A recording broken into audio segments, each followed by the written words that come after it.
اور بعد میں حضرت ابوبکر رضی اللہ عنہ نے جو حق اور ہدایت کی بات تھی وہ لوگوں کو سمجھا دی اور ان کو بتلا دیا جو ان پر لازم تھا، یعنی اسلام پر قائم رہنا۔ اور یہ آیت تلاوت کرتے ہوئے باہر آئے، محمد صلی اللہ علیہ وسلم ایک رسول ہیں اور ان سے پہلے بھی رسول گزر چکے ہیں، الشاکرین تک۔ صحیح بخاری حدیث نمبر 3670۔ سفیان ثوری نے خبر دی، کہا ہم سے جامع بن ابی راشد نے بیان کیا، کہا ہم سے ابو یعلا نے بیان کیا، ان سے محمد بن حنفیہ نے بیان کیا کہ میں نے اپنے والد علی رضی اللہ عنہ سے پوچھا کہ رسول اللہ صلی اللہ علیہ وسلم کے بعد سب سے افضل صحابی کون ہیں؟ انہوں نے بتلایا کہ ابو بکر رضی اللہ عنہ۔ میں نے پوچھا پھر کون ہیں؟ انہوں نے بتلایا اس کے بعد عمر رضی اللہ عنہ ہیں۔ مجھے اس کا اندیشہ ہوا کہ اب پھر میں نے پوچھا کہ اس کے بعد تو کہہ دیں گے کہ عثمان رضی اللہ عنہ، اس لیے میں نے خود کہا اس کے بعد آپ ہیں۔ یہ سن کر بولے میں تو صرف عام مسلمانوں کی جماعت کا ایک شخص ہوں۔ صحیح بخاری حدیث نمبر 3671۔ قتیبہ بن سعید نے بیان کیا، ان سے مالک نے، ان سے عبد الرحمن بن قاسم نے بیان کیا، ان سے ان کے والد نے بیان کیا اور ان سے حضرت عائشہ رضی اللہ عنہا نے بیان کیا کہ ایک سفر میں ہم رسول اللہ صلی اللہ علیہ وسلم کے ساتھ چلے۔ جب ہم مقام بیدا یا مقام ذات الجیش پر پہنچے تو میرا ایک ہار ٹوٹ کر گر گیا، اس لیے حضور اکرم صلی اللہ علیہ وسلم اس کی تلاش کے لیے وہاں ٹھہر گئے اور صحابہ رضی اللہ عنہم بھی آپ کے ساتھ ٹھہرے، لیکن نہ اس جگہ پانی تھا اور نہ ان کے ساتھ پانی تھا۔ لوگ حضرت ابو بکر رضی اللہ عنہ کے پاس آ کر کہنے لگے، کیا آپ ملاحظہ نہیں فرماتے عائشہ رضی اللہ عنہا نے کیا کیا؟ حضور اکرم صلی اللہ علیہ وسلم کو یہیں روک لیا ہے، اتنے صحابہ رضی اللہ عنہم آپ کے ساتھ ہیں، نہ تو یہاں پانی اور نہ لوگ اپنے ساتھ لیے پانی ہوئے ہیں۔ اس کے بعد حضرت ابو بکر رضی اللہ عنہ اندر آئے۔ رسول اللہ صلی اللہ علیہ وسلم اس وقت اپنا سر مبارک میری ران پر رکھے ہوئے سو رہے تھے۔ وہ کہنے لگے، تمہاری وجہ سے حضرت صلی اللہ علیہ وسلم کو اور سب لوگوں کو رکنا پڑا، اب نہ یہاں کہیں پانی ہے اور نہ لوگوں کے ساتھ پانی ہے۔ حضرت عائشہ رضی اللہ عنہا نے بیان کیا کہ حضرت ابو بکر رضی اللہ عنہ نے مجھ پر غصہ کیا اور جو کچھ اللہ کو منظور تھا انہوں نے کہا، اور اپنے ہاتھ سے میری کوکھ میں کچوکے لگانے لگے۔ میں ضرور تڑپ اٹھتی مگر حضرت صلی اللہ علیہ وسلم کا سر مبارک میری ران پر تھا۔ حضرت صلی اللہ علیہ وسلم سوتے رہے، جب صبح ہوئی تو پانی نہیں تھا، اور اسی موقع پر اللہ تعالیٰ نے تیمم کا حکم نازل فرمایا اور سب نے تیمم کیا۔ اس پر اسید بن حضیر رضی اللہ عنہ نے کہا، کیا اے آل ابو بکر، یہ تمہاری کوئی پہلی برکت نہیں ہے؟ حضرت عائشہ رضی اللہ عنہا نے بیان کیا کہ پھر ہم نے جب اس اونٹ کو اٹھایا جس پر میں سوار تھی تو ہار اسی کے نیچے سے ہمیں ملا۔ صحیح بخاری حدیث نمبر 3672۔ عامش نے بیان کیا، کہا میں نے ذکوان سے سنا اور ان سے ابو سعید خدری رضی اللہ عنہ نے بیان کیا کہ نبی کریم صلی اللہ علیہ وسلم نے فرمایا، میرے اصحاب کو برا بھلا مت کہو، اگر کوئی شخص احد پہاڑ کے برابر بھی سونا اللہ کی راہ میں خرچ کر ڈالے تو ان کے ایک مدغلہ کے برابر بھی نہیں ہو سکتا اور نہ ان کے آدھے مد کے برابر۔ شعبہ کے ساتھ اس حدیث کو جریر، عبداللہ بن داؤد، ابو معاویہ اور محاذر نے بھی اعمش سے روایت کیا ہے۔ صحیح بخاری حدیث نمبر 3673۔ یحییٰ بن حسان نے بیان کیا، کہا ہم سے سلیمان نے بیان کیا، ان سے شریک بن ابی نمر نے، ان سے سعید بن مسیب نے بیان کیا، کہا مجھ کو ابو موسیٰ اشعری رضی اللہ عنہ نے خبر دی کہ انہوں نے ایک دن اپنے گھر میں وضو کیا اور اس ارادے سے نکلے کہ آج دن بھر رسول اللہ صلی اللہ علیہ وسلم کا ساتھ نہ چھوڑوں گا۔ انہوں نے بیان کیا کہ پھر وہ مسجد نبوی میں حاضر ہوئے اور حضرت صلی اللہ علیہ وسلم کے متعلق پوچھا تو وہاں موجود لوگوں نے بتایا کہ حضور تو تشریف لے جا چکے ہیں اور آپ اس طرف تشریف لے گئے ہیں۔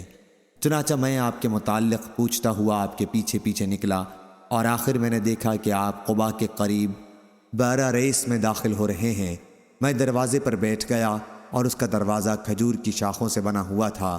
جب آپ قضاء حاجت کر چکے اور وضو بھی کر لیا تو میں آپ کے پاس گیا۔ میں نے دیکھا کہ آپ بارہ ریس اس باغ کے کنویں کی منڈیر پر بیٹھے ہوئے ہیں، اپنی پنڈلیاں آپ نے کھول رکھی ہیں اور کنویں میں پاؤں لٹکائے ہوئے ہیں۔ میں نے آپ کو سلام کیا اور پھر واپس آ کر باغ کے دروازے پر بیٹھ گیا۔ میں نے سوچا کہ آج رسول اللہ صلی اللہ علیہ وسلم کا دربان رہوں گا پھر حضرت ابو بکر رضی اللہ عنہ آئے اور دروازہ کھولنا چاہا تو میں نے پوچھا کہ کون صاحب ہیں؟ انہوں نے کہا کہ ابو بکر۔ میں نے کہا تھوڑی دیر ٹھہر جائیے۔ پھر میں حضرت صلی اللہ علیہ وسلم کی خدمت میں حاضر ہوا اور عرض کیا کہ ابو بکر دروازے پر موجود ہیں اور اندر آنے کی اجازت آپ سے چاہتے ہیں۔ حضرت صلی اللہ علیہ وسلم نے فرمایا کہ انہیں اجازت دے دو اور جنت کی بشارت بھی۔ میں دروازے پر آیا اور حضرت ابو بکر رضی اللہ عنہ سے کہا کہ اندر تشریف لے جائیے، اور رسول کریم صلی اللہ علیہ وسلم نے آپ کو جنت کی بشارت دی ہے۔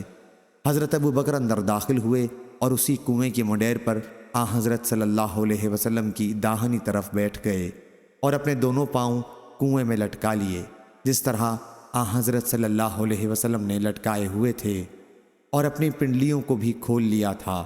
پھر میں واپس آ کر اپنی جگہ پر بیٹھ گیا۔ میں آتے وقت اپنے بھائی کو وضو کرتا ہوا چھوڑ آیا تھا، وہ میرے ساتھ آنے والے تھے۔ میں نے اپنے دل میں کہا کاش اللہ تعالیٰ فلاں کو خبر دے دیتا، ان کی مراد اپنے بھائی سے تھی، اور انہیں یہاں پہنچا دیتا۔ اتنے میں کسی صاحب نے دروازے پر دستک دی۔ میں نے پوچھا کون صاحب ہیں؟ کہا کہ عمر بن خطاب رضی اللہ عنہ۔ میں نے کہا کہ تھوڑی دیر کے لیے ٹھہر جائیے۔ چنانچہ میں آپ کی خدمت میں حاضر ہوا اور سلام کے بعد عرض کیا کہ عمر بن خطاب رضی اللہ عنہ دروازے پر کھڑے اندر آنے کی اجازت چاہتے ہیں۔ آپ نے فرمایا کہ انہیں اجازت دے دو اور جنت کی بشارت بھی پہنچا دو۔ میں واپس آیا اور کہا کہ اندر تشریف لے جائیے، اور آپ کو رسول اللہ صلی اللہ علیہ وسلم نے جنت کی بشارت دی ہے۔ وہ بھی داخل ہوئے اور آپ کے ساتھ اسی منڈیر پر بائیں طرف بیٹھ گئے اور اپنے پاؤں کنویں میں لٹکا لیے۔ میں پھر دروازے پر آ کر بیٹھ گیا اور سوچتا رہا کہ کاش اللہ تعالیٰ فلاں آپ کے بھائی کے ساتھ خیر چاہتا اور انہیں یہاں پہنچا دیتا۔ اتنے میں ایک اور صاحب آئے اور دروازے پر دستک دی۔ میں نے پوچھا کون صاحب ہیں؟ بولے کہ عثمان بن عفان۔ میں نے کہا تھوڑی دیر کے لیے رک جائیے، میں آپ کے پاس آیا اور آپ صلی اللہ علیہ وسلم کو ان کی اطلاع دی۔ آپ نے فرمایا کہ انہیں اجازت دے دو اور ایک مصیبت پر جو انہیں پہنچے گی جنت کی بشارت پہنچا دو۔ میں دروازے پر آیا اور ان سے کہا کہ اندر تشریف لے جائیے، حضور اکرم صلی اللہ علیہ وسلم نے آپ کو جنت کی بشارت دی ہے ایک مصیبت پر جو آپ کو پہنچے گی۔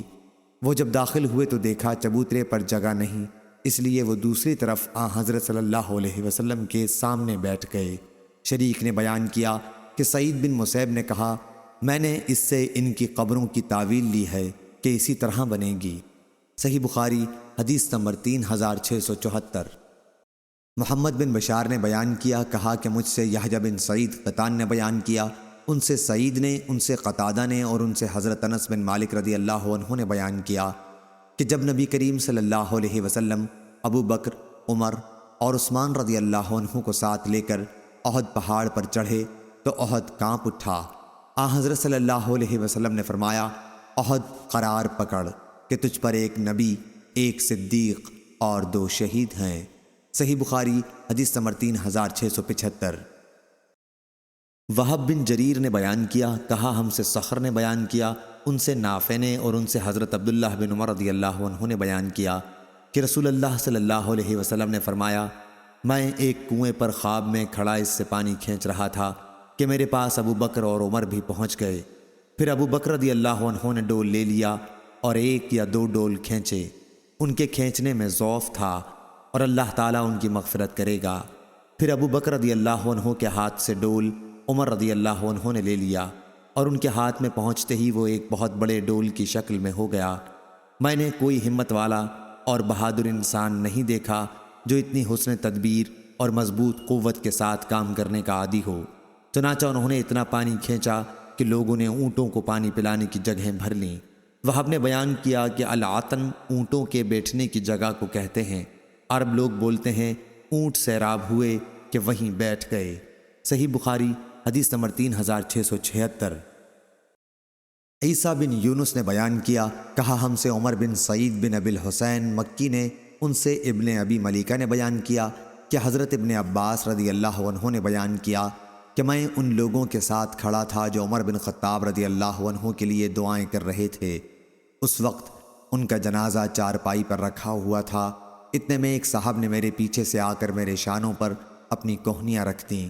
اور عمر رضی اللہ عنہ کو مخاطب کر کے کہنے لگے، اللہ آپ پر رحم کرے، مجھے تو یہی امید تھی کہ اللہ تعالیٰ آپ کو آپ کے دونوں ساتھیوں رسول اللہ صلی اللہ علیہ وسلم اور ابو بکر رضی اللہ عنہ کے ساتھ دفن کرائے گا۔ میں اکثر رسول اللہ صلی اللہ علیہ وسلم کو یوں فرماتے سنا کرتا تھا کہ میں اور ابو بکر اور عمر تھے، میں نے اور ابو بکر اور عمر نے یہ کام کیا، میں اور ابو بکر اور عمر گئے، اس لیے مجھے یہی امید تھی کہ اللہ تعالیٰ آپ کو انہی دونوں بزرگوں کے ساتھ رکھے گا۔ میں نے جو مڑ کر دیکھا تو وہ حضرت علی رضی اللہ عنہ تھے۔ صحیح بخاری حدیث نمبر 3677۔ ولید نے بیان کیا، ان سے اوزائی نے، ان سے یحییٰ بن ابی کثیر نے، ان سے محمد بن ابراہیم نے اور ان سے عروہ بن زبیر نے بیان کیا کہ میں نے عبداللہ بن عمر رضی اللہ عنہ سے مشرکین مکہ کی سب سے بڑی ظالمانہ حرکت کے بارے میں پوچھا جو انہوں نے رسول اللہ صلی اللہ علیہ وسلم کے ساتھ کی تھی، تو انہوں نے بتلایا کہ میں نے دیکھا کہ عقبہ بن ابی معیط حضرت صلی اللہ علیہ وسلم کے پاس آیا، آپ اس وقت نماز پڑھ رہے تھے، اس بدبخت نے اپنی چادر آپ کی گردن مبارک میں ڈال کر کھینچی جس سے آپ کا گلا بڑی سختی کے ساتھ پھنس گیا۔ اتنے میں حضرت ابو بکر رضی اللہ عنہ آئے اور اس بدبخت کو دفع کیا اور کہا، کیا تم ایک ایسے شخص کو قتل کرنا چاہتے ہو جو یہ کہتا ہے کہ میرا پروردگار اللہ تعالیٰ ہے اور وہ تمہارے پاس اپنے پروردگار کی طرف سے کھلی ہوئی دلیلیں بھی لے کر آیا ہے؟ صحیح بخاری حدیث نمبر 3678۔